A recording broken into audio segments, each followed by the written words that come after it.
জানবি আবার বাইরে দেখা নাই ইতিহে আসলে কামলা কামলা লাগছে না নাই গাইস খুবই হ্যাঁ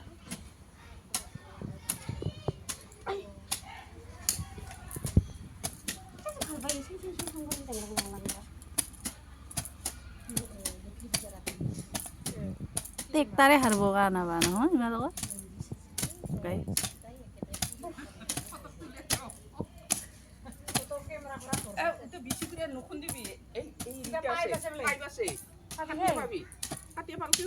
নাই নাই নাই যাও নাই হেরাইতা আমার আলু মেন হেরাইতা দেখাছা মানুষটা জিঙ্গা আলু নিস না তাই আলু আলুও খুলবা যায় তাই হেরাইতা আলু